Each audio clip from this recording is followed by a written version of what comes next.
Everybody, it's Aaron from Got a Minute, and this is Craig Bong YouTube channel. I think it's Craig Bong. I'm subscribed to your channel. Is Craig Bong 1573. Yeah, all those numbers. They changed it. They changed YouTube.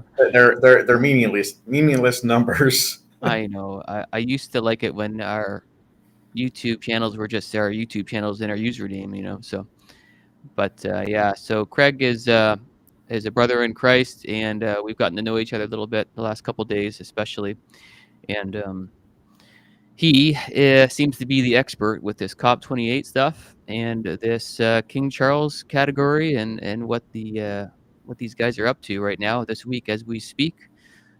Craig is thinking that this might be Daniel's 70th week, or at least the beginning of it, or something. So we're going to just discuss these matters with him.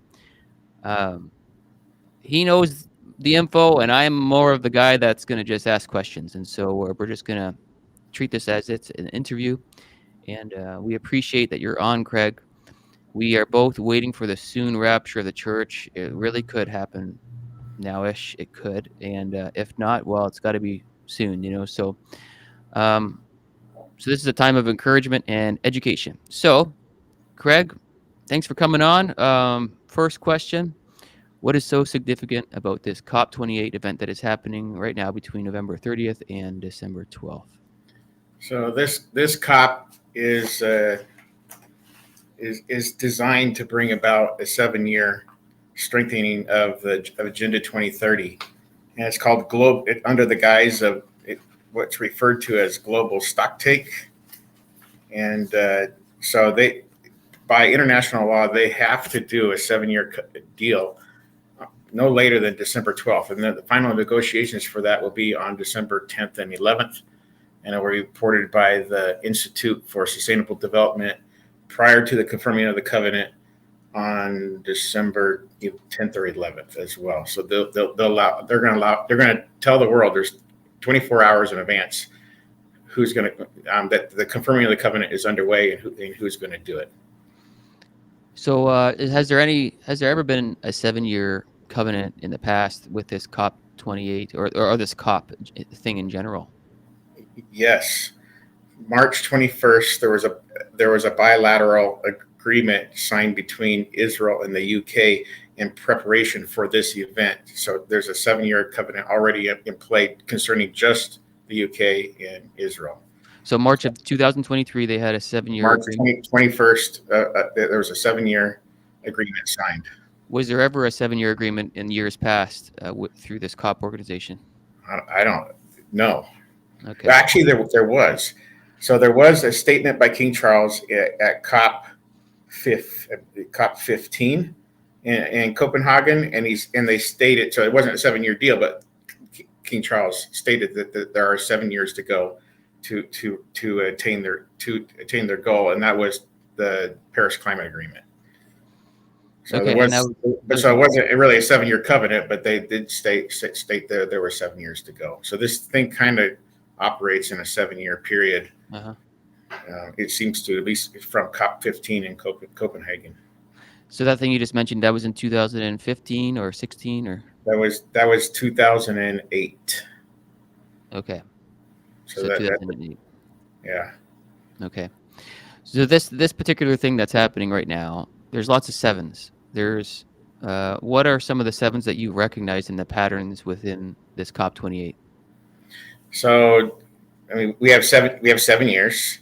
This thing goes until through 2030.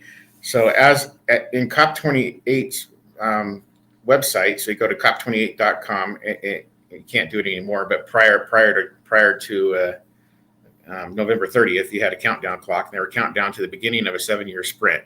It should still be on their Facebook page. And then if you go to focus2030.org, it has the end date for this 2030 plan, and that end date is basically January 1st of 2031.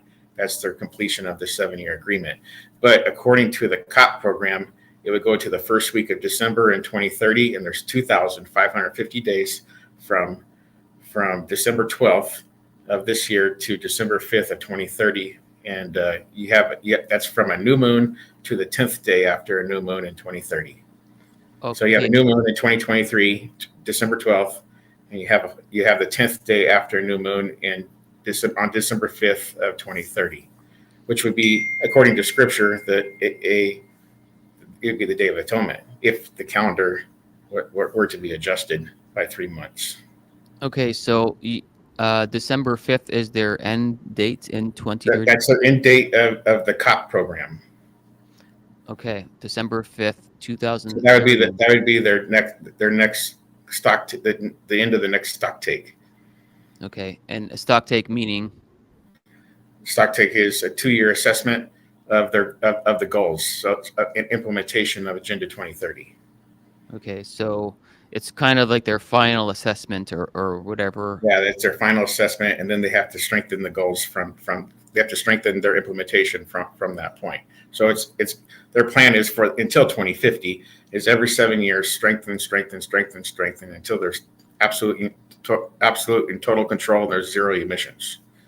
Zero emissions means you and I are gone. Mm-hmm. Yeah. So December 5th, 2030, which is their end date, minus 2550 gets us to December 12th. this December 12th. Okay. Yep. Okay. So you know, and hey, I'm we'll figure out this schedule thing, you know. I mean, this calendar thing. I know you have a perspective that it might be 3 months off, and you're suggesting Dave Tolman is then. I'm liking how the sun looks in November, but it's neither here nor there. We're just really talking about you know, the general season and time that we're in because of this Cop28 thing. Is there any other 7-year agreement that you're aware of in 2024 or 2025 that would even compare it to what you're seeing right now? The next 7-year deal on the table as far as COP is 2030. And that would be the next 7-year agreement beginning the end of December of 2030 and going for the next 7 years. So it's concerning COP, that's all that you can foresee in the future that's even being talked about would be that next event. So that would be COP. That would be 2030 to 2037, a 7-year thing. COP 35, and then to whatever. It's not going to go that long. We're way past the tribulation by that time. Yeah. Yeah. So the point is, you don't see anything in 2024 or 5 or 6 that would indicate another form of a 7-year covenant. No, there's a 3-year implementation that follows after 2 years in Brazil at COP 30, but other than that, there's no mention of 7 years for another 7 years. Okay, so COP 30 in 2025 is in Brazil. Is that right? COP 30 is in Brazil in 2025. Okay, but for that, in your opinion, is the 2-year marker of the 7-year, the current? Yeah, that's a 2-year marker, and then you have 3 years that follow that, and that's part of their 5 years of heavy-handed implementation of Agenda 2030, and then 2 years of assessment that starts at COP 33 in 2028. Okay. So what we have to be clear is we have in this 7-year agreement, we have 2, 3, then 2. Is Yes, that right? that's right. 2, 3, and 2. And according to Bill Gates, it'd be 5 plus 2. So Bill Gates has a 50 by 5 plan, but if you dig really a little deeper, it's actually 2 plus 3 plus 2. Okay, so he's got a bit of a plan that has a similar pattern to this as well. Yes, very, very similar. It's called the 50 by 5. What are your thoughts on the 7,000 children there, you know, supporting the Pope and all that? Oh, that was pretty interesting. I mean, what did they say? I forget the phrase, but anyways, it's complete worship of Mother Earth, and then you got the 7,000. You got the 7,000 children. There's also 70 mandates being handed down beginning this month. So there's 10 mandates per year for the next 7 years by handed down by King Charles. This principles of the Terra Carta. So there's five mandates on water usage and 5 mandates on land usage per year for the next 7 years. And it starts December 12th or 13th, somewhere in there. Mm-hmm. Do you want to show this here? I'm going to show the picture that you have here, and this is a picture from King Charles. What he said there. So last night at about 1 a.m. Pacific Standard Time, he did a speech, and then he ended by saying the earth does not belong to us, we belong to the earth. And I added a little bit of a verse there and the spirit of Antichrist there. But if you go to BBC News, I mean, this is all over the news, how he ended his speech. So very, very telling of what's coming. Okay. And here's another picture here of that logo, Cop28. Yeah, so in the center you have Mother Earth, and when they zoom in on this, they're zooming in on Mother Earth, make sure that everybody knows that's what this is all about. And then you have the pale horse to the right. You have the temple to the new temple that is yet to be built behind Mother Earth. That temple, I believe, will be built in Jerusalem because it's a temple for all faiths. And then above, like you mentioned, you said your dad noticed the little satellite at the very, very top, and it has six squares. So it would read 666, and that's total and absolute control by these satellites. So that fits into the mark of the beast. Yeah. So just to clarify, the very top satellite at the top of that circle. Yes, there's the see very 6 top squares. one. So if you zoom in on it, you can see 6 squares, 6 squares, 6 squares. Mm-hmm. So we see a 666 in the satellite on the top of that circle. Yeah, so you and I are the first people to be discussing this Well, anywhere. there you go. My dad presented that to me last night, and like, okay, It's your dad that brought it up. yeah. And then also, did you notice that there were 6 sticks out of that temple or whatever? So the temple has 6 protrusions out of one side and 6 out of the other. And then you have 1, 2, 3. You have 3 and 3. Actually, it would read 6, 6, 6. So here you got 6 to the left, 6 to the right, and then you have these 6 columns in the center. So there you go.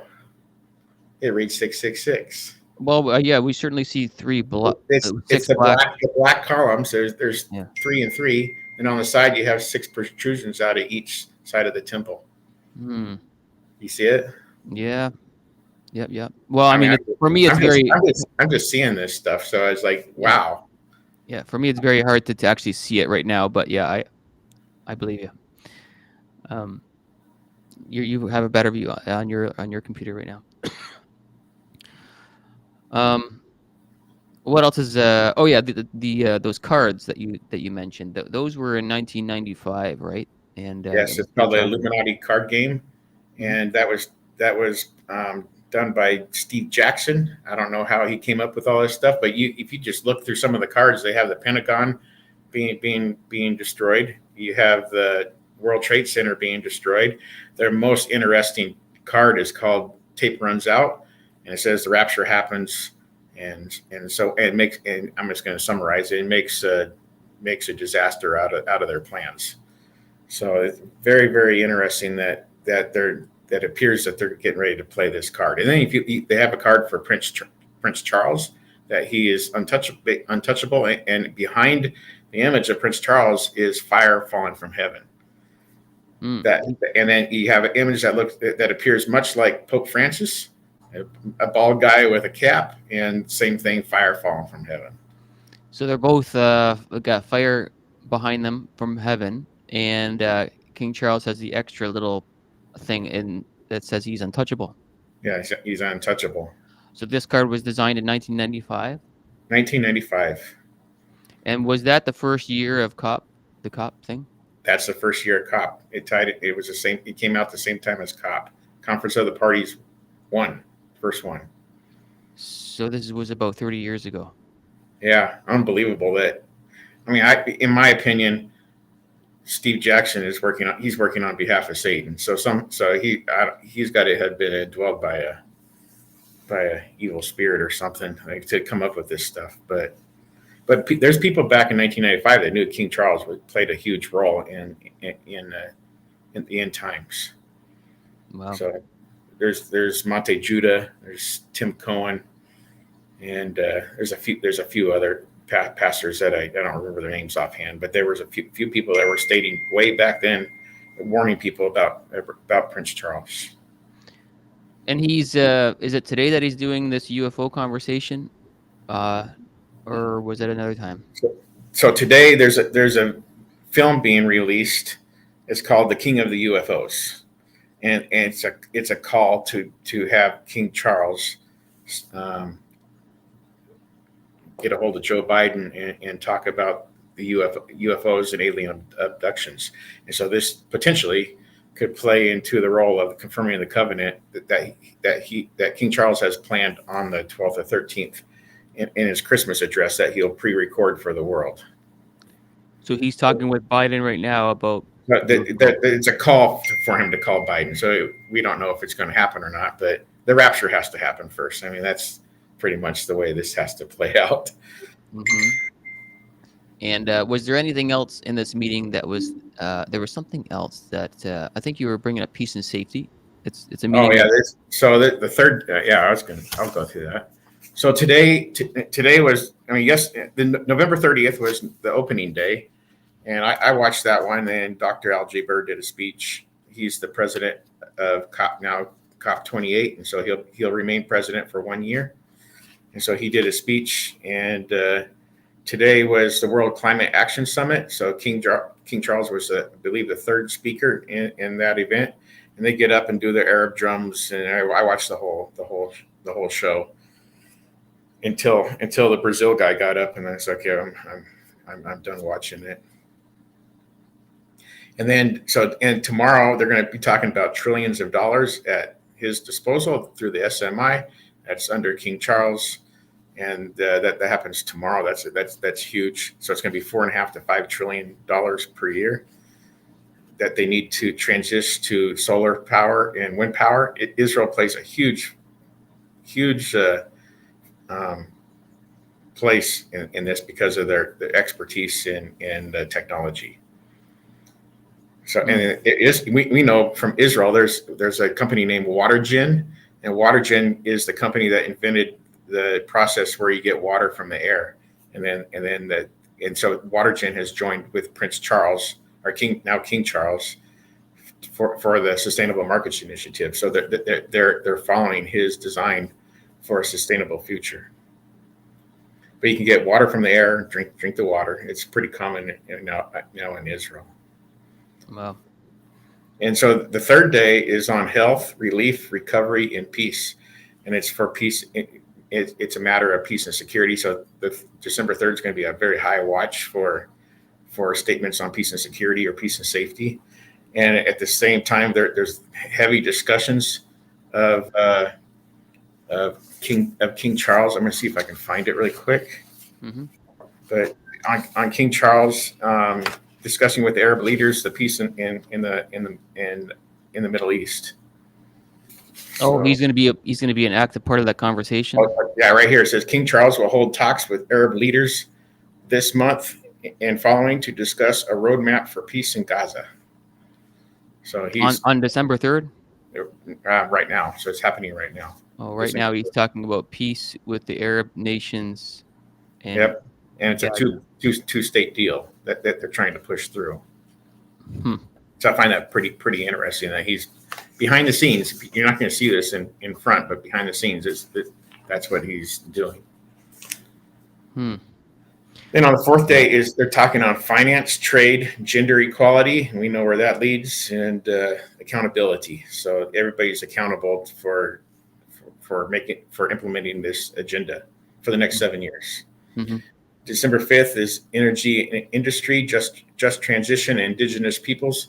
So they had people at the event last night in full gear of like the Indian gear, feathers down to like the back of their knees or so. So that I thought that was pretty interesting. So they want us to move from how we live now and live like the Indians lived. Okay. And then you got December 6th is multi-level action, urbanization, and built environment transport. So that's your sustainable cities on December 6th. December 7th is their Sabbath. That's the day of rest. That's a Thursday. So it's a mimicking God's day of rest on the seventh day. So December 7th is the seventh day. December 8th is youth, children, education, and skills. That's they're going after all the children to transform their thinking, but they've been doing this for the last 50 years. Mm-hmm. So it'll just get stronger as they progress. We got hostile aircraft in Israel at the moment. My phone's going off. What are you going to do? We got nature, land use, and oceans on December 9th. So that they want total control of nature, total control of land use, and total control of oceans. So you're going to find this on King Charles' seal, and I don't know if we can bring that up or not.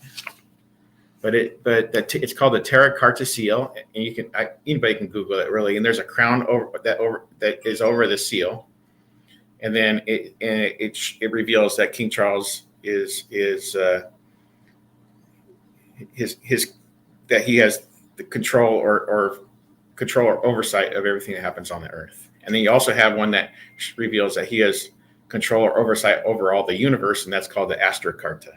Does any of these? Can you see what I'm sharing here? Does any of these? No, it'd be the Terra Carta. Okay, so I don't know. It might be hard for me to try and Google right now. Let me see. I'll bring it up. I'll bring up the Astra Carta because it's a little bit because it has more information on it. Mm-hmm. So, Astra Carta icon right there.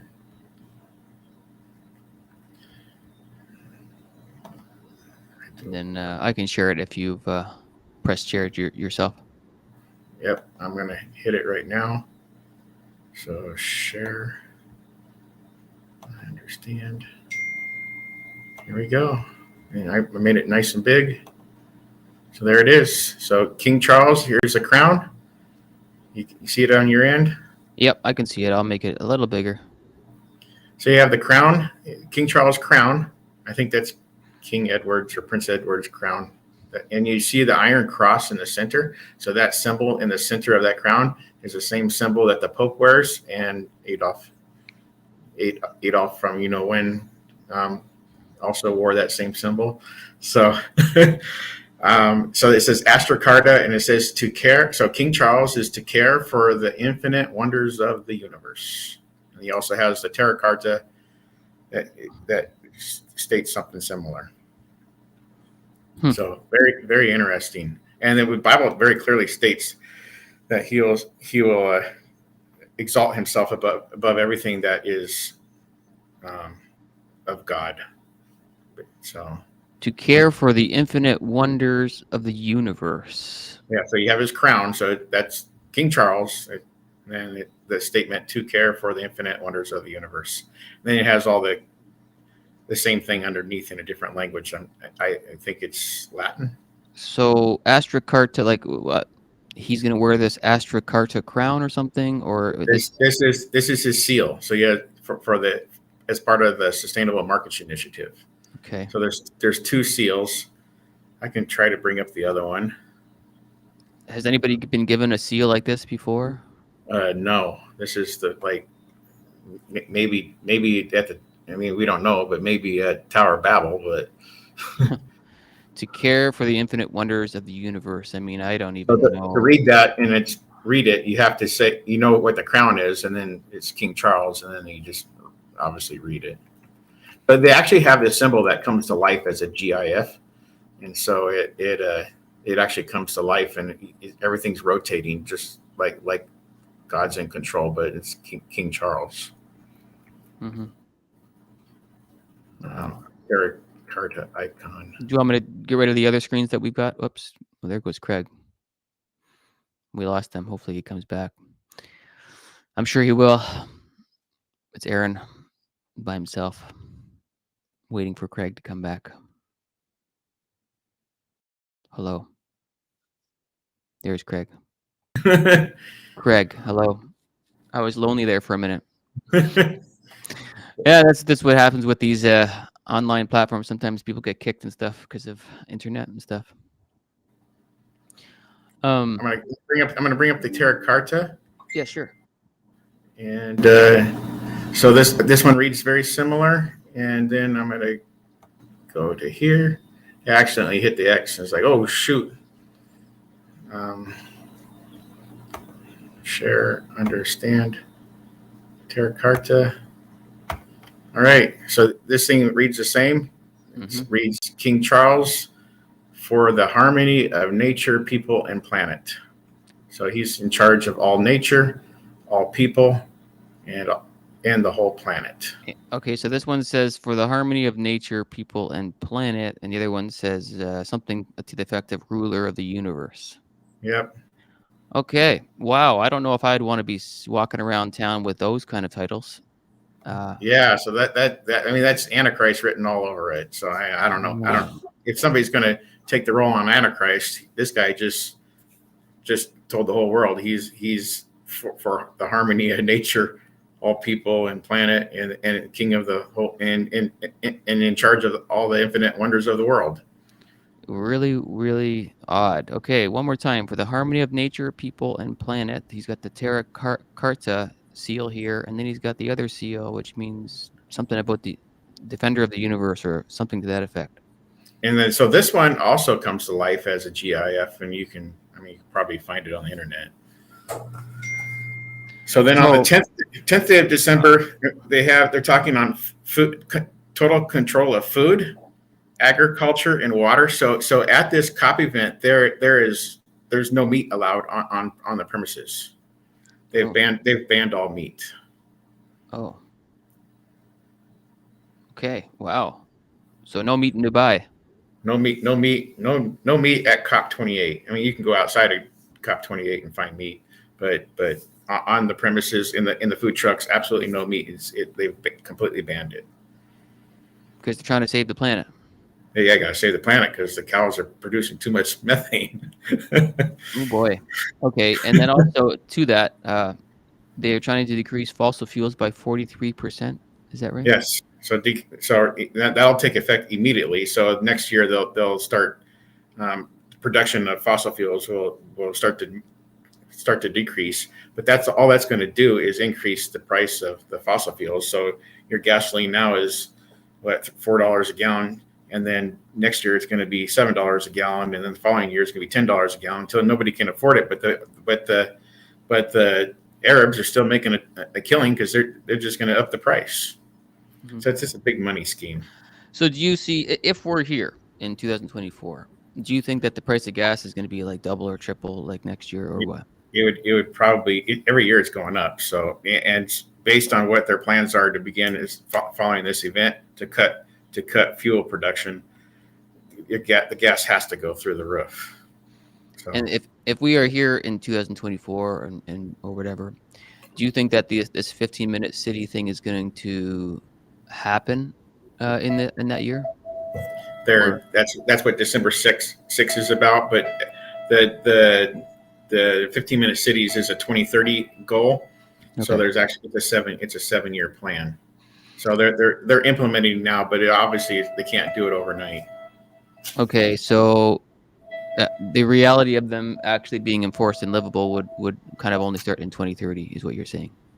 Yes, because they would need time to develop. But you already have your first sustainable city in the U.S. in Phoenix, Arizona. So there's one neighborhood in Phoenix, Arizona that's already a 15-minute city.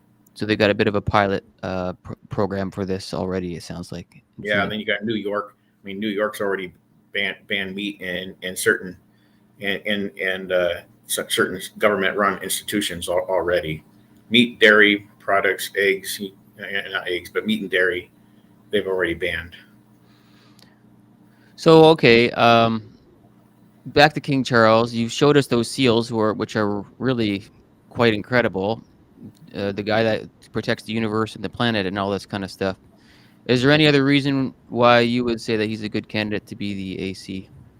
So, at the World Economic Forum in 2020 in Davos, you had him speaking with 66 images behind him, and 65 of the images were in white, and one was in color, and the one in color had 18 lines above him. So there's There's 3 ostrich feathers. If you go dig really deep, each one's an ostrich feather, and they're referred to as a bow. So Revelation 6:2, the Antichrist is given a bow. So this is the rainbow. It's the rainbow of the SDGs.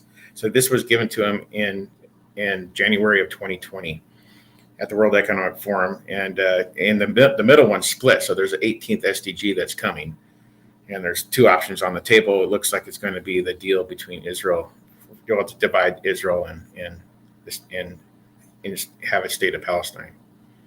I remember, I think I shared your video or something where I was showing that, and I think there was 66 of those. What do you call it? The 66 images is called the image of the Black Prince. Mm-hmm. And there was right behind him, as well as I shared. You go ahead. I actually have the coin for that the original coin. Yeah. So. Oh wow. And I shared. My memory's escaping me. What I was going to say. The speech. I posted that on my channel years ago. Because you and I had a conversation about that speech. He was talking in third person about himself. Do you want to speak into that a bit? So yeah, when he mentioned the trillion, he said the trillions at his disposal, and people are going, "Oh, he just mentioned the Antichrist."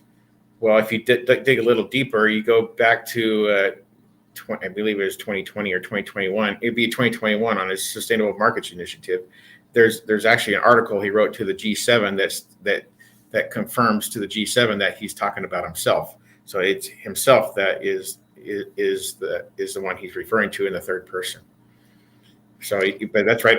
If it's still up, it's on his Sustainable Markets Initiative website, and you'd have to go way back in the archives to find it. I mean, the reality is, you would think he already has trillions at his disposal because of the royal family. That makes a lot of sense. Yeah, I mean, he's the biggest quote unquote landowner in the world because of the Commonwealth. Mm-hmm. So as king, he's the biggest landowner, and that's at least that's their claim. So my new thought is that whoever the AC is, it could be him, will use the platform of Islam to kind of monopolize during the tribulation. What are your thoughts on that? Do you have any thoughts on that? So his preferred religion is Islam. Okay. And so he had a mosque built in his backyard so he could worship the God of Islam. His preferred religion is Islam, and he has you said temple or a shrine or a mosque? He has a mosque, a miniature mosque in his backyard. He has a miniature mosque in his backyard, so he not fit for a king, not fit for everybody. Yeah, fit for a king. He's got a miniature mosque, so he prays to Allah. Yep. I suppose with all that. Wow. Okay. When was that built? Do you know? I don't know what year. I don't remember what year that was built. But it's very interesting that the reason behind it is because of the geometry. And so that's what the focus is. I wish I had my book. I could just show you what's in the center of the book.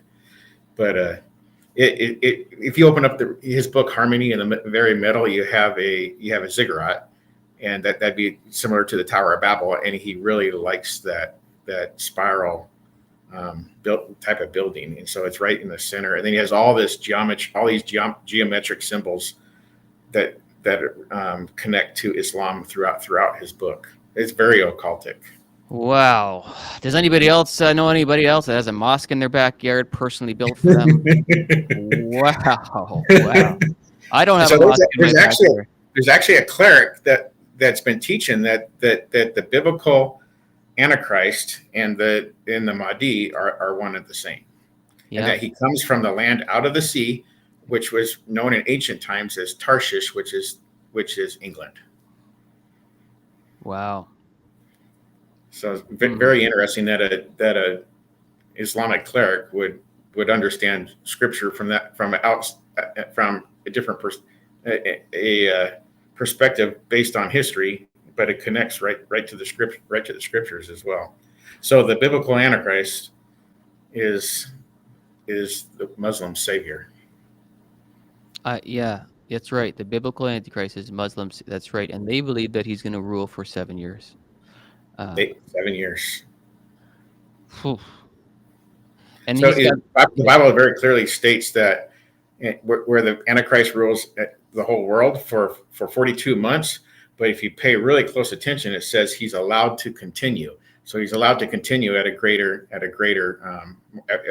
with more power for the last 42 months. So previously he's just a king, and then he's allowed to continue. Well, it's a natural fit too, because you would naturally worship a king. Like that's really a natural thought for people. Like, oh yeah, the king's here. I might as well bow down to the king. Of course, why wouldn't you bow down to the king? So really, Well, all the elites bow down to King Charles. Now the common people don't. It's a huge number of people that don't like him, especially in the UK.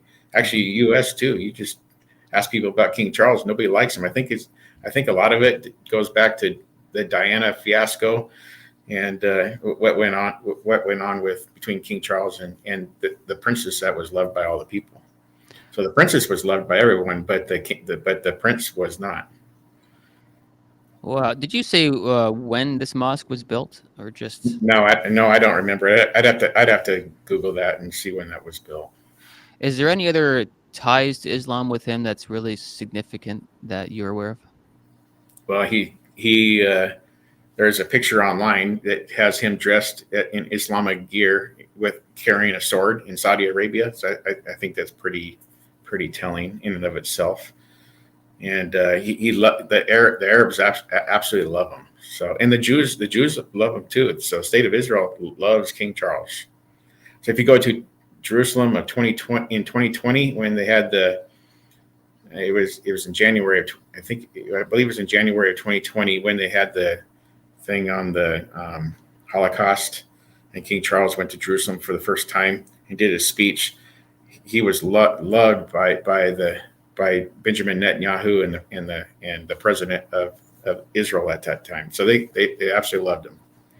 And also there's another event he was loved at too. I don't remember, but Israel was the Netanyahu and the president once again flocking around King Charles. So they love him. And if you just Google King Charles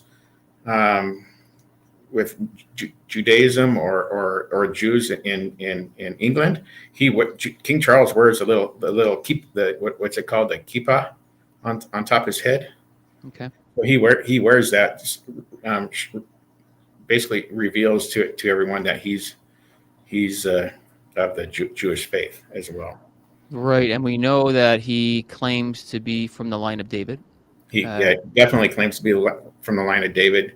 You can, if you're a really good researcher, you can find that on ancestry.com. It's right there. And so it's public information. On his coat of arms, you'll see the harp of David on the lower left hand corner of the coat of arms within the shield.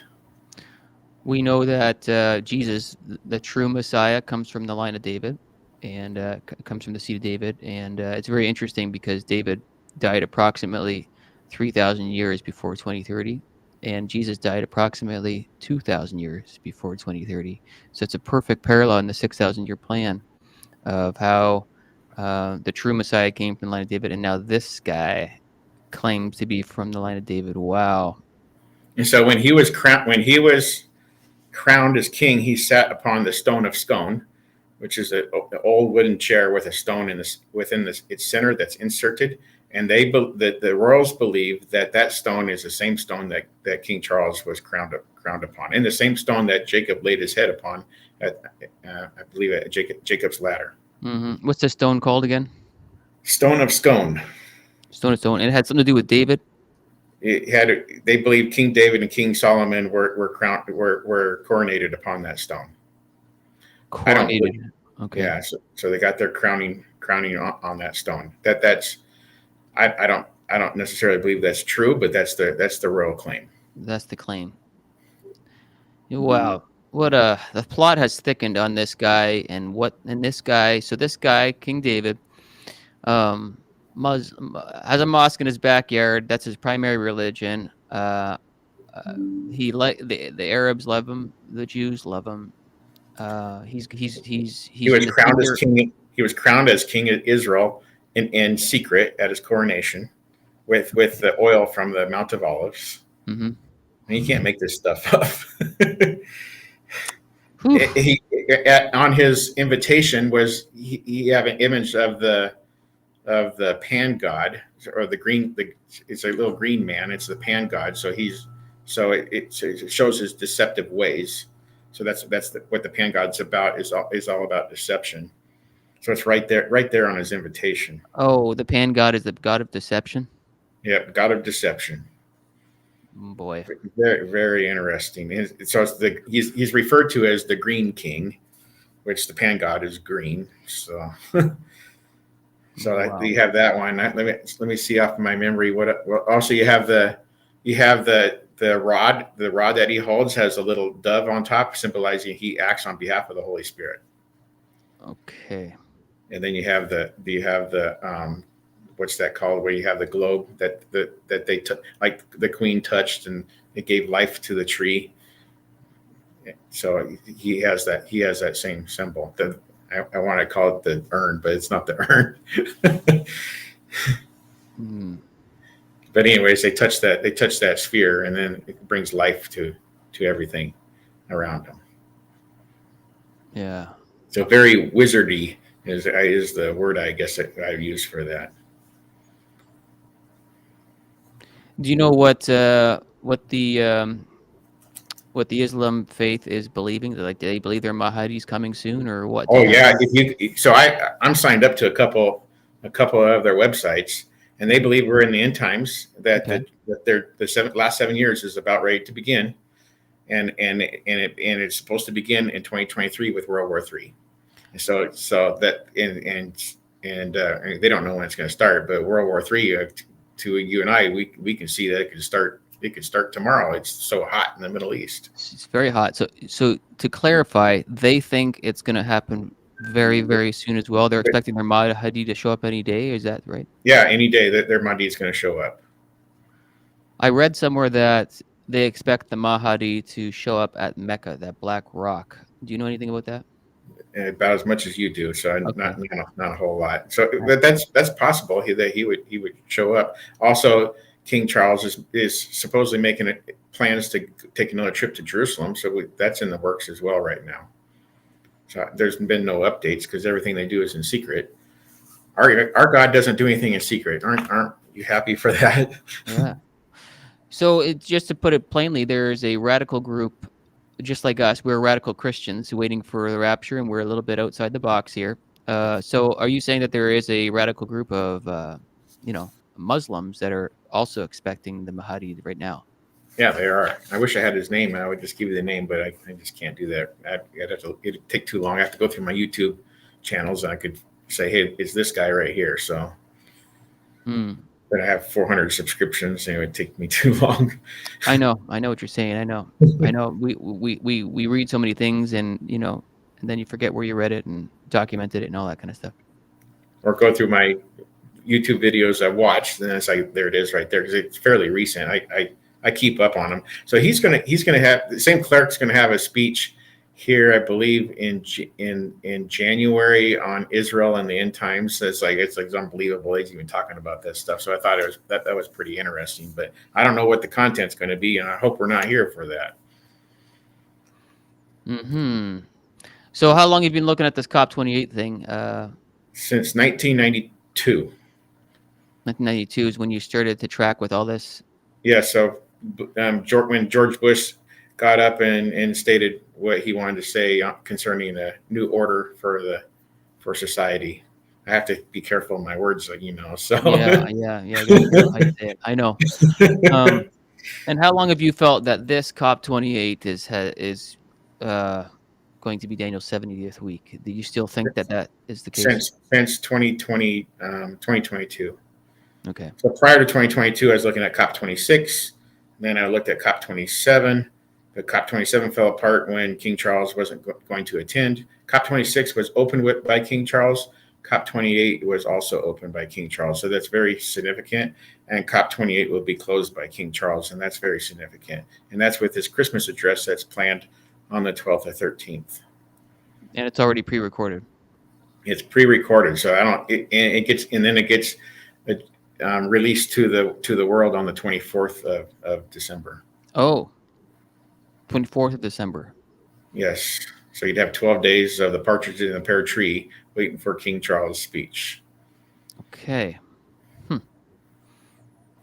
Okay. Well, okay. If we're could it go another? Could something else be added to it? And that's possible. I just don't know. But there is that plan for the 10 mandates to be issued here between now and middle of December as well. So that somehow that has to play a role, and that could happen as early as tomorrow. It could happen at the last day of COP. But I just don't know where that's going to fit yet. There are 10 mandates per year. Is that per correct? year? Yes. And so when do these mandates start to take effect in your perspective? 2024. So there's 10 mandates for 2024, 10 mandates thereafter for each year. They call it principles to live by, but it's mandates. If you go back to Agenda 21, it's these lands or these waters are off limits to save the earth. So it goes way back to Agenda 21. So you're pretty convinced that there's a good chance the rapture could happen anytime between now and December, 12, 13, 14. Is that where your mind's at? Yeah. So because there's going to be a declaration of peace and safety or peace and security at the end of this COP, and that's when they have a new Green Deal that they're planning for December 10th, 11th, 12th, somewhere in there. So I don't know how fast they're going to get this implemented. So right now that they're talking about the negotiated text. So there's a text out right now that everybody has at COP28 that they must all agree upon. And once that's agreed upon, then it's a text for 7 years. So they're very clearly stating this is for 7 years. But that's a short-term goal. There's also long-term goals that go to all the way to 2050. So I just want to clarify that. So there's a 7-year plan they have to implement, but there's also the long-term goals of all the way to 2050. So in their mind, there's a rolling 7-year pattern. There's a rolling 7-year pattern. So there's 7 years, 7 years, 7 years. This is the first global stock take, according to them, the world has ever seen. So I don't know if there's ever been anything 4,000 years ago, but this is the first one according to them. So it'd be 2037, and then it'll be 44, I suppose, and then it'll be 2050. Is that right? Did I do the math right? 43, I guess. Yeah. Yeah. Okay, so let's say we're here on January 10th. Where's your mind go if we're here on January 10th? I am completely confused by January 10th. And I think all of us, all the people that are watching for the rapture event are realize we're running out of time. Even if we were to go to 2024, we're running out of time. Yeah.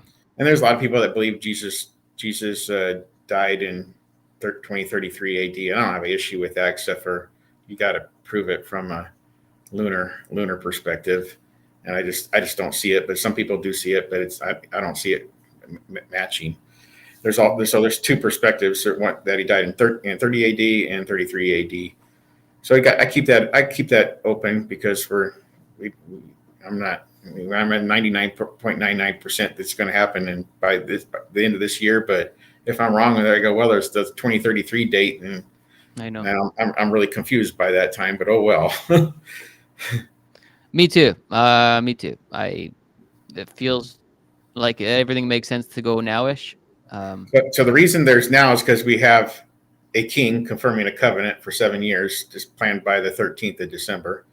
We have 1 Thessalonians 5:3, the declaration of peace and safety that is planned beginning December 3rd. So this whole COP is about peace and safety, but it's very specifically just on December 3rd. And then it'll also continue until the last day. You have a Psalms 2 event where you have all the world meeting together. And so to confirm with many or confirm with everyone would be a global event, which we have right now. So it would have to be the UN General Assembly or it has to be a cop event to trigger the rapture. Now, the UN General Assembly meetings usually connect very closely to Rosh Hashanah and Day of Atonement and Sukkot. And the COP ones, if the whole calendar was off, would connect to the season that is mentioned in Leviticus 23:39 as being after all the produce of the land has been harvested, which connects to Sukkot. So the next, if we're still here in, next year, your next significant thing you will look at is the United Nations thing in the fall. That would be the next significant event. So each year, regardless on what I consider to be the true calendar, you still watch the UN General Assembly and you watch the COP event. Those are your two big world events that you track Those are two big world events. So they have the way that global stock take works is you have mitigation of greenhouse gas emissions, what they talk about, and then adaptation to impacts of climate change, and then they mobilize the mobilization of climate finance, and then so that happens at the UN General Assembly, the mobilization, and then at the very end of the year they have the strengthening of international cooperation at the conference of the parties. Mm-hmm. And this year you have very plainly 7 years to 2030 or through 2030, depending on who you're talking to, but it's very clear that it's through 2030. So has the United Nations been talking about Agenda 2030 as well, or is this just more of a COP thing? This year it was very, very big at the UN General Assembly on the, I forget what the title was, but basically on the goals of Agenda 2030. It was more just a COP thing for 2030, or a combination of both United Nations and it's a combination. The two work together. Okay. So what the UN General Assembly does is get the governments on board, and what the COP does is get the parties all involved. So the parties include the indigenous peoples, the public and private sector, the women and children, and so on. They basically, and then they include everyone. You saw my video where they want to include everyone, leaving no one left behind. Is their theme of both COP and the UN General Assembly. Leaving no one behind. That's right. Yeah. How fitting for we don't want to be left behind. With this whole rapture thing. Man. So and then they let me see who said this. The United Nations president said that we stand at the forefront. I'm going to summarize it, but I'm pretty close. We stand at the forefront of catastrophe at Cop28. So what is this catastrophe? What is this sudden destruction they're talking of at Cop28? Well, hey, that could be the rapture, but that also could be their way of trying to enforce this, all these green changes. agenda. Yeah, it's a green agenda. Yeah, the catastrophe of saving the planet. Definitely could indicate that we're coming to the rapture. Yeah. Huh. So I thought that was very, very interesting. And then I have another. I mean, back last year, there was a global statement that was released by Antonio Guterres. He says he calls for an end of nuclear blackmail and risk of humanitarian Armageddon. So the term Armageddon is in their vocabulary already as of 2022. So in this Agenda 2030, in this Agenda 2030 vision, they have the discussion. If they don't arrive to 2030 with their goals, we've arrived at Armageddon. We've arrived at Armageddon by 2030. By 2030. If we don't meet our goals. Okay. Wow. And how do you think they're going to implement decreasing things by 43%? During the 7 years. So that's done through the oil companies. The oil companies just have to produce less emissions, but that includes all companies. So all these companies that follow the Terra Carta, they have to document what their carbon footprint is. So right now it's not mandatory, but it's voluntary. But if you do it, you get a reward by the king. So King Charles, you'll get a Terra Carta reward for for recording your carbon footprint. But the problem is with that, it's going to become mandatory to run a business. You have to report your carbon footprint, and they're already trying that in the Northwest California. So they're trying to implement it. I see a comment here from Daphne. She says, "Ask him about the image." I don't know what that means, but does that ring a bell, Craig? Ask him about the image. There's lots of images. You want to talk about the tree of life image, or the so at the Cop28 there's actually a tree of life, and it appears as a hologram, and then around it there where you sign your pledges to your allegiance to and money towards the financing of this transition. And then, but the way those towers that where you plug in your allegiance to appears as if somebody's bowing down and worshiping the tree of life. Wow. I'm going to share something kind of personal. Actually, it's like I'll take about 2 minutes of your time on this because Christy and I were back in like April. We were really researching about King Charles and thinking about pondering the consideration, and we were really deep into it all. And and she had, on top of the studies, then she had a little dream and everything, and which really pointed to King Charles. But anyway, the point is, we're like, okay, we just need a break from all these studies. It's getting a little bit crazy. Let's just turn it all off. Let's not watch any videos. Let's not read any content. Let's just watch a comedy video. Just okay, yeah. Oh, there you go, Mr. Bean, for example. Let's just watch Mr. Bean just to get our heads off all this King Charles stuff. We picked a random Mr. Bean episode. Okay. Do you think we're trying to avoid thinking about King Charles? This was the whole point. Well, the Mr. Bean thing came on, and he's trying to get a haircut in this place where he's getting a haircut. And there's a massive picture of King Charles on the back wall behind Mr. Bean cutting the guy's hair on a plaid checkered floor, right? Because King Charles got coronated on that floor. And then at the end of the video, he takes the picture of King Charles off the wall and dances around the video and leaves the haircutting place. And I'm like, we tried specifically to not watch anything about King Charles, and we bumped into a Mr. Bean video where King Charles's face is jumping around in Venice on a checkered floor. Like, what are the odds of that? And so that was just a little bit of an extra special moment for me. I'm like, wow, maybe there's something going on here that's out of my control. And he's also in the highest order of Freemasonry, and that's the Order of the Garter.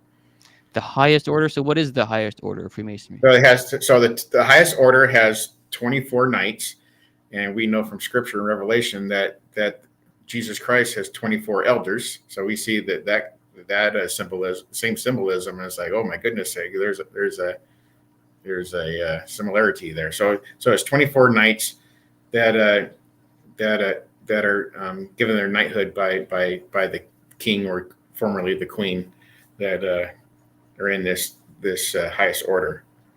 So, in other words, he kind of rules over 24 elders of Masonry. He rules over 24 elders, and they want to rule over the whole earth. Oh my goodness! So I was like, when I saw that, it's like there's 24 in there. It's like, why didn't I see that before? And go back to Revelation. It's like, so then I did a whole study on Revelation, the 24 elders, and I called my sister. It's like, who are these 24 elders? And she goes, oh, I got a perfect video for that. She sends it to me, and the 24 elders in Revelation actually tell the gospel story for mankind. And it's like good within their names. And it's like, oh my goodness, I really learned something. So I don't know what the names of King Charles Knights would symbolize, but it might be something for somebody to dig up. That's really quite something. So in Freemasonry, he is the ruler of the 24 knights, and he's the highest guy in Freemasonry. Is that right? Yep, that's right. So I knew from 1992, I knew that whoever held that seat, at that time I didn't know who it'd be, but from 1992, whoever held that seat in the Order of the Garter would be the future Antichrist. Just based on me working at a Masonic temple, I figured that out.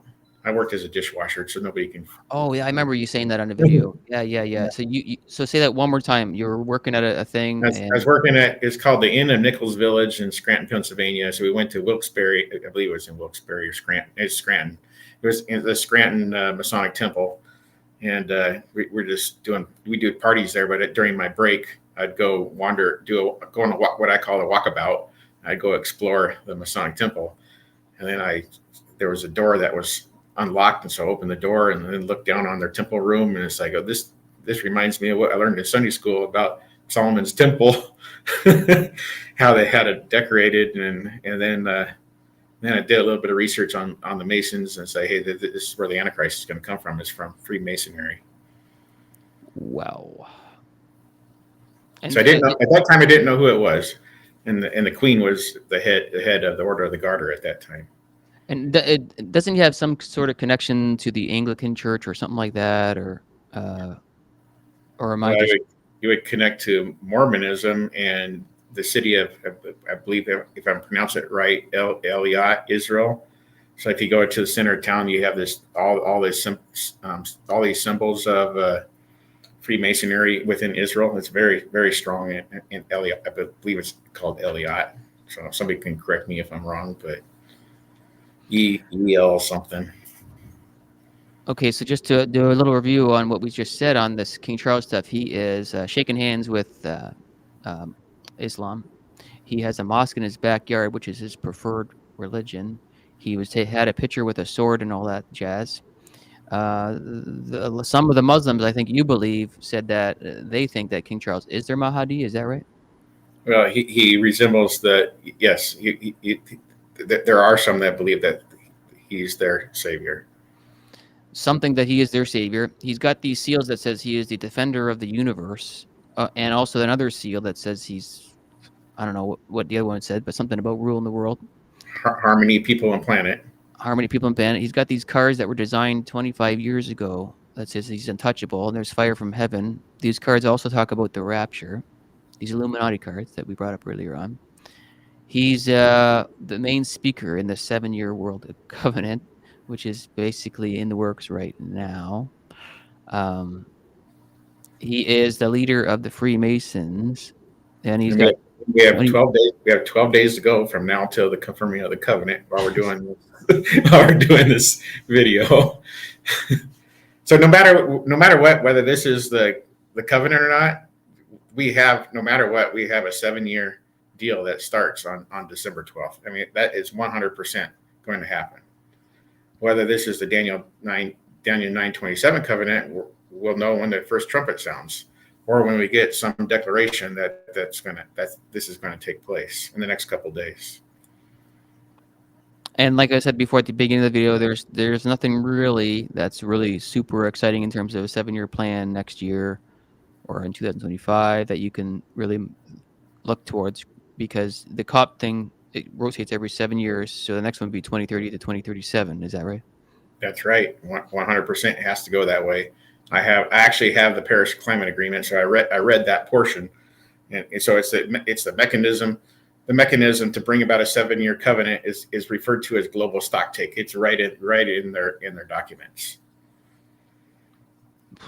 And there's nothing else that you can see in the United Nations that seems to indicate a 7-year plan from like 24 to 2031. No, there's no Agenda 2031. There's no Agenda 2033. I mean, they obviously consider that they have to kick the can down the road, but they said the can stops now. We have to make a deal now. So they're stating this is the moment. Now, whether they agree in the next by the 10th or 11th of December, that remains to be seen. But they have to do a global deal by December 12th. I remember you also talking about the coat of arms, or I think it's called the coat of arms, and with the white horse on it and things of that nature. Yes, that's his calling card. So you have seven heads upon the coat of arms. You have 7 crowns on each head. You have the head of a lion, body as a leopard, feet as oversized as a bear to the left. On top, you have the little dog or the little lion that oversees, and the what do you call it? I'll just call it the whelp. So he's the one in control at the very top of the symbols. In the middle, you have the shield, and you have the one king that rises up as the 11th and strikes down 3, right there in the middle of the crest. So he's going to have the power over 3 nations, whereas 7 other kings are on their own. You have the white horse that has the open mouth, just like Daniel states that he speaks all these pompous words. So he has the open mouth, the eyes of a man. So it's not a normal feature of a horse to have eyes of a man. But what's really interesting, I don't remember the meaning behind it, but it's really interesting. The feet of the horse are that of a goat. So I think that's very, very interesting. And then that white horse, the rider of that white horse is tied to the red dragon, and underneath Chaldean, but with the heraldry, it reads, "I, the Black Prince, serve the red dragon." Wow, you got a little glitchy there, but I think you're okay now. But so that it's called it's called the coat of arms, right? Yeah, it's called the coat of arms. And so what you're saying is this is a symbol of Revelation 13, as well as, it was at Daniel 7, I believe. It's also I believe it's Daniel 7, and so Daniel 7 has, so Revelation 13 describes the left side, basically the left side of the image, and as far as a white horse, he comes as a white horse. Revelation 6:2, and then Daniel describes him as a little horn, which is reveals his power, and then with eyes of a man, and his open mouth, and such in Daniel. So between Daniel's prophecy and John and the prophecies written by John, you have the complete coat of arms of Prince Charles of Wales, and he maintains that symbol as king as well. So he has to fulfill everything that's in that coat of arms. Wow. You'd assume he would use some sort of a king, quote unquote, to be the Antichrist, in terms of the biblical narrative. The Revelation 6:2 says he is given a bow, which we see the rainbow given to him in January 2020. Right. He was also given a crown. So this is past tense before the seals are open. He's given a crown, and the only king in the world that has a coronation service to this day is King Charles. There's no other king on the planet that's had a coronation. So they call themselves kings, but there's no ceremony to officially crown them. And then to claim that he's king of Israel, along with that, it's like unbelievable.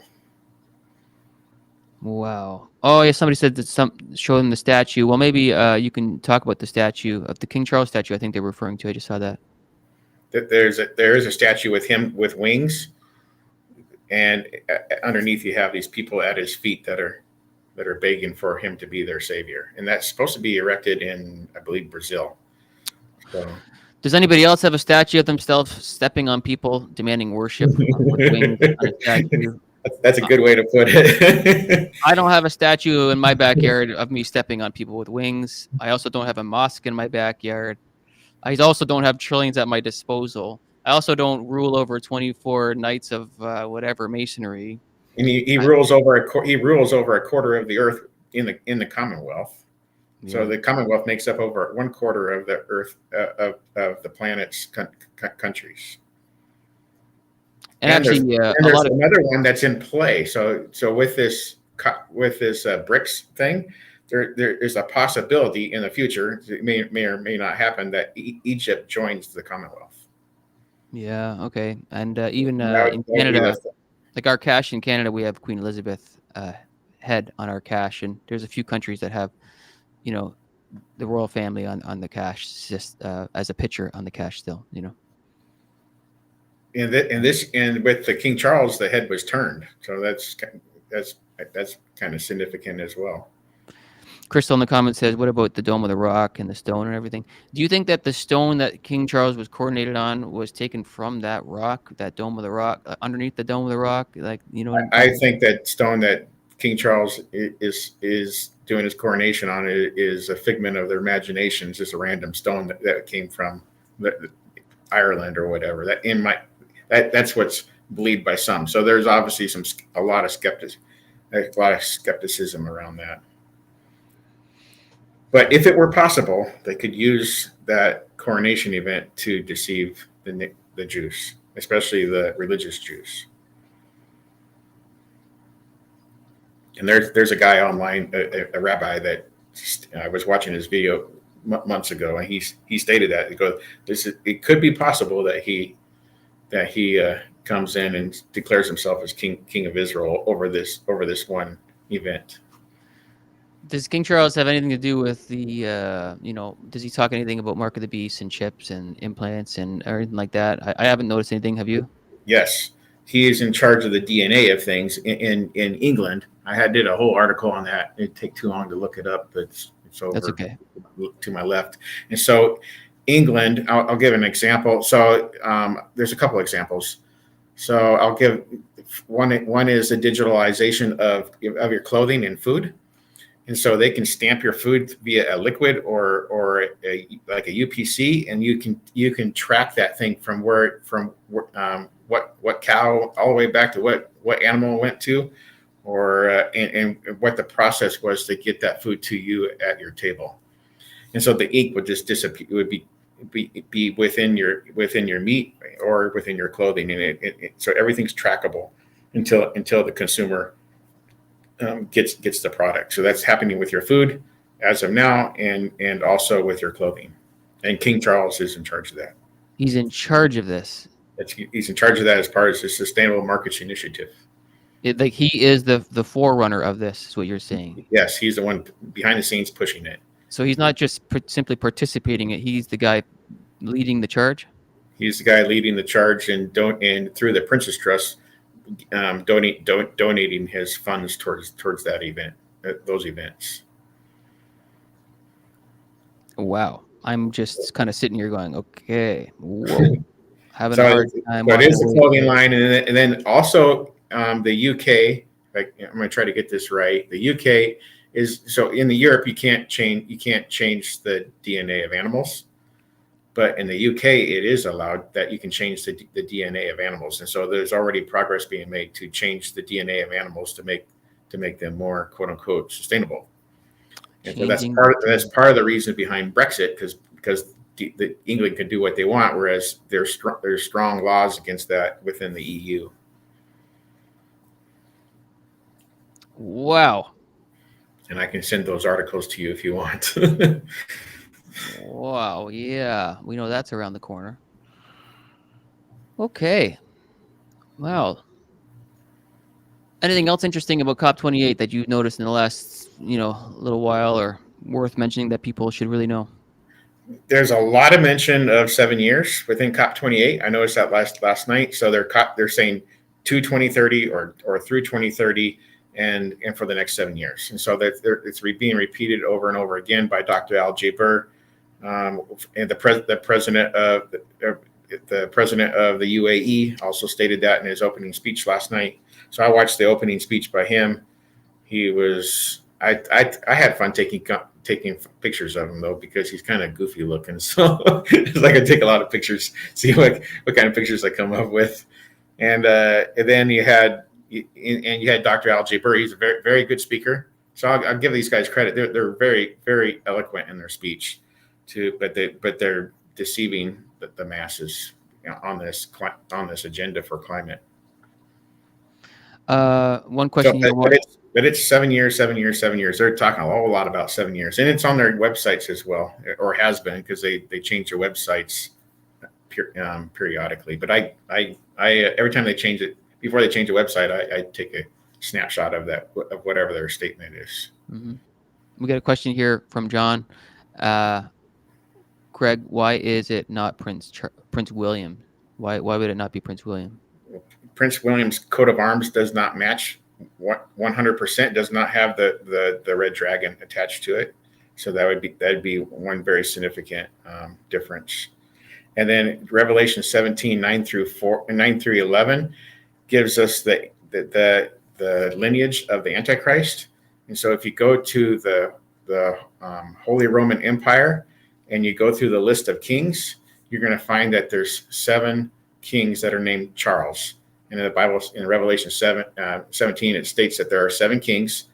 One is, so one meaning one reigns on the throne, so that would be the 8th, and so that means the 7 prior to him don't exist. So 7 are dead.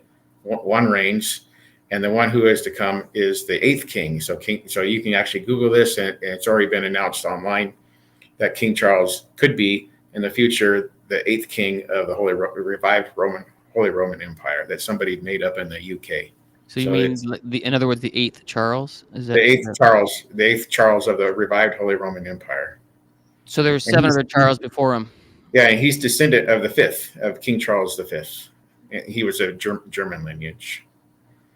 So it says 5 are fallen, which means 5 have descended, or he's fallen from the 5th. So there's different ways to interpret it, but either way, it's diminutive meaning he's fallen from the 5th. So it's stating right there that if you do your research, there's not 7 Williams in the Holy Roman Empire. But there are seven Charles. Wow. So there you have it. His name's revealed to those who go open encyclopedia. And as a kid, I used to read the encyclopedia just for fun. So I'd read through the dictionary. I think I got to letter M before I quit. My dad told me I shouldn't be doing what I'm doing. But I'd also read through the encyclopedia, and that never quit. So to this day, I still enjoy reading through the encyclopedia. And it's just a speed reading. I just skim through things and look for information. In the name of Allah, right? That phrase. Have you ever seen King Charles embrace that phrase, or celebrate or pray in that way, or wear that thing around his wrist or his forehead? Have you ever seen anything like that? I haven't. I don't know if you have. I can't say I have. Okay. No, I haven't noticed it. So, but yeah, all connected to this whole Islam thing. So, anything else that you wanted to share before I know you got to go real soon. I think that I can go over a couple of things they want to implement. So this is a total and absolute control beginning December 12th. And so it says we reaffirm that the 2030 agenda is universal. So this is for everyone. And so it's all for all faiths as well. So they want to include everybody within religion into this Mother Earth worship. And so there's a signing ceremony they had in Abu Dhabi that had all the signatories towards this. And what's very significant is the World Council of Churches was there. And so they're very corrupt. But anyways, any church that supports the World Council of Churches, I would say get out of that church. It says we also reaffirm that climate change is one of the greatest challenges of our time. So climate change is the reason we're having all our problems and all our wars. It's the number one event. Any politician is going to tell you that. It says the achievement of the SDGs are in peril. That's the 17 goals, 169 targets of Agenda 2030 because of what happened back in 2020. So that's why we've fallen behind. But that's actually part of their whole plan to control and control every aspect of everybody's life, beginning in 2024. So we're only a few weeks away from this, and it's a 7-year plan. I mean, we got to get out of here. We don't want to be under this kind of communist rule. It says we commit to bold, ambitious, accelerated, just, and transformative actions anchored in international solidarity and effective cooperation at all levels. So all levels of society, from your highest government all the way down to your local school and your public mayor and everybody that works for the mayor are going to be anchored into this international solidarity. Oof.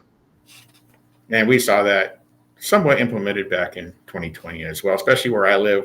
I live in communist Northwest. This system is not like, who can withstand the beast? It reminds me of that verse. Like, who can make war with the beast? Like, if this is going to be implemented into every single program and school program and political system in every single nation, who can come against it? You can't fight it. And I have a lot of non-Christian friends that they see I gave one guy this article right here right from the UN. He goes, "Where do you go? There's no place safe on the planet."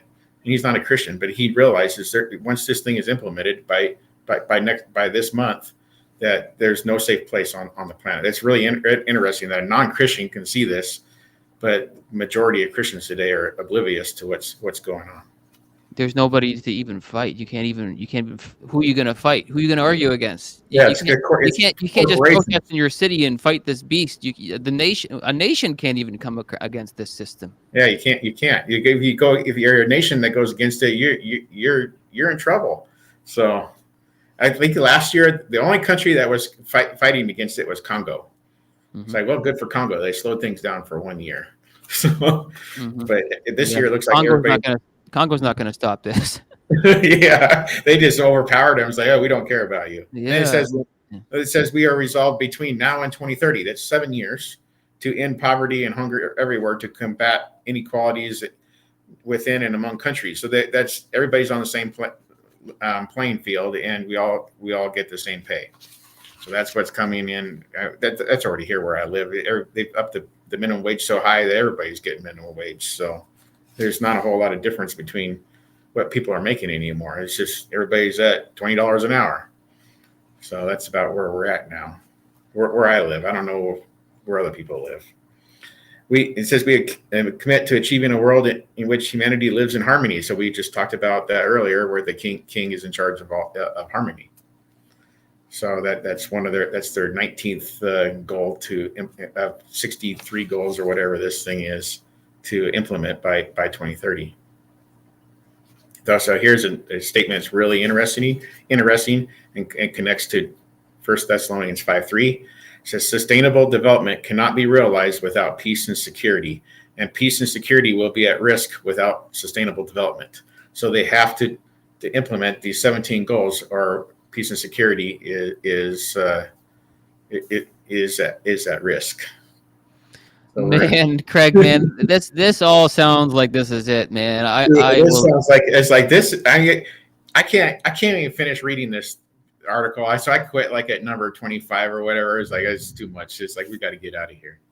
Then it says the 2030 agenda remains our commitment to the children and youth of today. So that they want to transform the thoughts of our children and youth, so that they may achieve their full human potential. So it's all about humanism, or as critical agents of change and torchbearers of the 2030 agenda for current and future generations. So they're the torchbearers. They're the ones pushing this Green New Deal. A lot of people in the chats I see they're writing the word BRICS. What are your thoughts on this BRICS stuff? So the BRICS, it appears that Argentina dropped out. So and that could be replaced by another country. So we have to keep that in mind.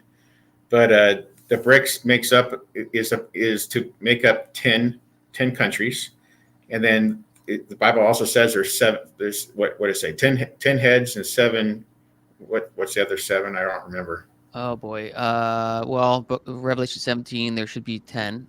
There's 10 heads and 7. It mentions 7. So the UAE has 7 cities, and so that makes the UAE makes up part of the BRICS, and they have within their country 7 cities. So they have 7 kings then? Is that? They have 7 kings. There's 1 king for each city. Okay, that works out very convenient. So it works out absolutely perfect, whether Argentina or some other country comes into play. And they're primarily Islamic. Yeah. So they got 7 kings. And okay, perfect. Okay, so say it again. I'm sorry for interrupting. Say what you were saying again without me bumping in here. So you have 10 heads and 7, and then it mentions the 7 kings. So you have the 10 countries, whoever they are going to be, but it looks like it's going to be BRICS, and then you have the 7 that it mentions, and so each of the cities within the UAE is a city state, so it's like their own country. And then you have 1 president that oversees all the cities, but that's all that makes up the UAE is 7 cities. Okay, let me read some Bible verses here. This is Revelation 17, verse 9. Here is the mind which has wisdom. The 7 heads are 7 mountains on which the woman sits. There are also 7 kings. 5 have fallen. 1 is, and the other has not yet come. And when he comes, he must continue a short while. The beast that was and not is himself also the 8th, and is of the 7, and is going to perdition. The 10 horns which you saw are 10 kings, who have received no kingdom as of yet, but they receive authority for 1 hour as kings with the beast. Later on, it says that these 10 horns destroy the harlot. Yeah.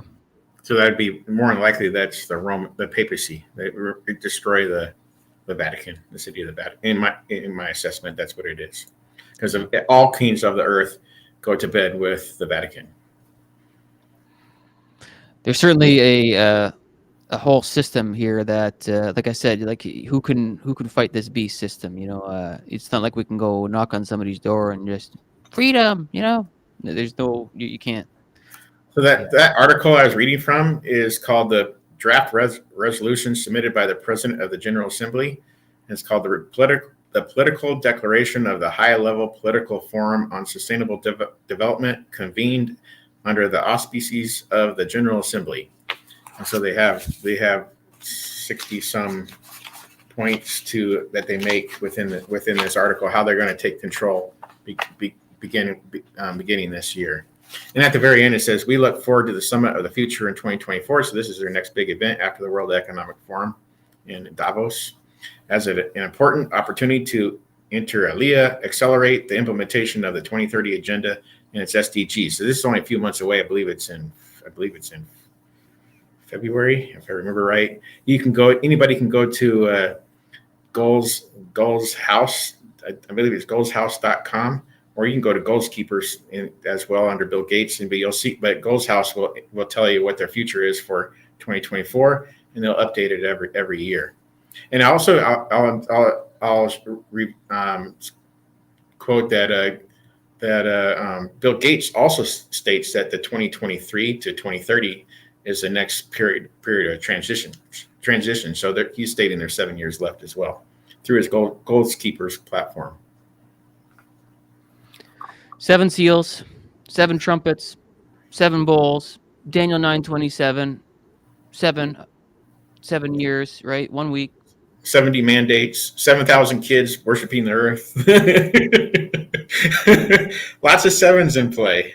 The dude that demands worship. And then we got 666 just about everywhere. So you have 666 in the image that was presented at the World Economic Forum, and with our talks we've had, we see that there's 666 within the icon of the Cop28, and at least 3 instances of it within the symbol. We have Klaus Schwab wanting to microchip people by 26 or 27. 20, early 27, but 26 would probably be their early implementation. You got to test it first. Jeez. And then we say at the very end of this 43 point document, we commit with united efforts, political will, and firm actions to advance concrete, integrated, targeted policies and actions to fulfill the vision of the 2030 agenda and achieve the SDGs. We pledge to act now for present and future generations, turning our world towards a sustainable and resilient path by 2030. And leaving no one behind. I mean, no one behind. That's Jesus' theme. He's not leaving one of us behind. And so, Mr. Charles is talking about UFOs today. Is that right? There's a film being released today, and it's called King of the UFOs. I'm going to have to watch that. I think you just Google it, and you'll go right to the page. And he's king of the UFOs. He is. He's king of the UFOs. King Charles is king of the UFOs. Yep, that's the claim. Are you kidding me? King Charles is king of the UFOs, and that film's being released today. That film is released today. Does anybody else think that they're king of the UFOs? Does anybody else have a seal that they're the king of the universe? Does anybody else want to bring peace to the whole world? Does anybody want to worship Mother Nature? Does anybody else have a mosque in their backyard? Does anybody else have a golden statue with wings stepping on people demanding worship? Does anybody else is the highest person in Freemasonry that has 24 elders below them? Whoa, Craig. Whoa. So I've been studying this for 31 years. And I want to be done. So I think we're here. Okay. Well, Craig, I know you got to go. So we're going to end this. But would you want to come on in a couple of weeks again and just, if we're still here? If we're still here, I'm going to be one confused person if we're still here. So I'm waiting for that trumpet. Yeah. I don't have my shofar in front of me, but I could but maybe next time blow the Yeah, shofar. I got my shofar. But I see yours behind you. next time we'll plan it. But yeah, if we're here, and I hope we're not, but if we're here in a couple of weeks or whatever, would you come on again and talk with us? That was really Yep. So important. it's very important to know that King Charles is doing a speech on or around the 12th or 13th. Yeah. That it'll be more. It's very highly likely it'll be behind the scenes. So they will be announced on or around the 11th of December. So it's called the IISD. So it's the Institute for Sustainable Development. So that'll be announced 24 hours in advance. So I'm 99.999% sure this is it, but until they release that last final statement, that I can't say we're 100%, but we're definitely very close. How do we just plug your channels for before you leave, like your YouTube and your Facebook and all that? What are your channels called and everything? I'm on Facebook. It's just Craig Bong, and you'll see my face because there's more than one of me. One Craig Bong in the world. There's at least 3 or 4. You can just call me Bong. That's what people call me. Hey Bong. Yeah. And I have YouTube channels. Craig Bong 1573. That's my YouTube channel. It's just little short 90-second reels. There's one that's about an hour. I should be able to do another one this week on the calendar, and that'll be a probably maybe 15-20 minute video. Mm-hmm. And then I'm on Facebook, Rapture Watchers in all caps, and Signs of the End - Rapture Watchers. That's a page. And then most people just follow me on Facebook. So there's like 10. You'll know who it is because I have 10,000 plus followers. Yeah, The other Craig Bongs, one of them's my cousin, sorta, and the other one, you don't want to talk to him. He's evil. Okay, there you go. Well, I give everybody permission to just share this content with whoever, slice up the video, put it on your stuff. It doesn't matter to me. Nothing, just tell people about Christ. And time is short. If this is it, then we don't know how many days left we've got on this planet. And they're describing the many. I mean, right in all their videos, you go to Cop28 YouTube channel, and they're describing the many in their short reels who these many are. It's right there, right for the whole world to see that the many is basically. So the word many in Daniel 9:27, if you do a breakdown of it in Hebrew, it also means the populace. That's everyone. So he does a deal. He does a deal with everyone, and then he breaks it alone with Israel at the midpoint of the tribulation. So their theme throughout COP is everyone, and then it describes who the everyone is, but it doesn't include the fundamental Christians like you and I. So. Yep. Well, tell people about Jesus, folks, and share the stuff. And hey, one day closer. And pray this is it. If not, we just keep our hands on the plow and keep on building that boat, because soon it's gonna float. And don't be left behind. Exactly. Leaving no one behind at this. Like it's almost like there's puns here. It's like biblical puns with this thing. Yeah, global catastrophe coming. Don't be left behind. I mean, it's the same thing, but kind of opposite. Very opposite. Yeah. And like I said in my live stream yesterday, that this rapture is a collision. Once the collision happens, game on for them to do their thing, and nobody's going to stop this beast system. It's a time of pushing people into either believe in Jesus or off with your head, because that's what the Muslim believe to do. They off with your head if you don't believe in the Muslim faith, and they're going to justify it in the name of Allah. So I can't. We're here. We got to be in the season. We're in the season. So we don't know the day, but we're going to keep on watching and researching. But man, today was very thought-provoking, Craig. Thanks for your information. Thanks for coming on, brother. All right. Nice. It was nice doing a video with you. Yeah. Let's do it again. Blow that trumpet. Yeah. Fake one. Yep. He's coming. All right. Talk soon, Craig. Adios.